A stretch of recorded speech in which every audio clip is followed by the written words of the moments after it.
Hello বন্ধুরা, cook with মোহার চ্যানেলে সবাইকে স্বাগত। আজকে আমি বানাবো দিলবাহারি পনির। তাহলে চলো শুরু করি। 1 চামচ গোটা জিরে, 1 চামচ ধনে, 5-6টা গোলমরিচ, 2টো ছোটো এলাচ, একটা দারচিনি, একটু জয়িত্রী আর 1 মুঠো কাজু বাদাম শুকনো খোলায় একটু ভেজে নিয়ে তুলে নিলাম। কড়াইতে সাদা তেল দিয়ে পনিরগুলো একটু ভেজে তুলে নিলাম। মিক্সিং জারেতে একটা টমেটো কুচি, 1 ইঞ্চি আদার টুকরো, একটা কাঁচা লঙ্কা আর ভেজে রাখা মশলাটা দিয়ে একটা পেস্ট তৈরি করে নিলাম। ওই তেলের মধ্যে বেটে রাখা মশলাটা দিয়ে একটু কষিয়ে নিলাম।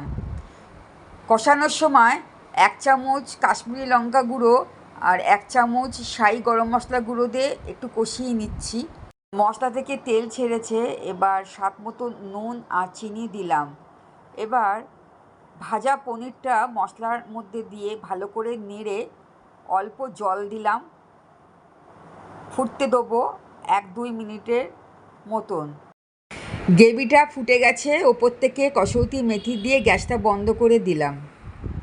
নিরামিষ দিনে লুচি পরোটার সাথে খেতে দারুণ লাগে। আমার এই রেসিপিটা যদি তোমাদের ভালো লাগে তাহলে লাইক, শেয়ার, সাবস্ক্রাইব করতে ভুলো না। পরবর্তী রেসিপিতে আবার দেখা হবে। টাটা।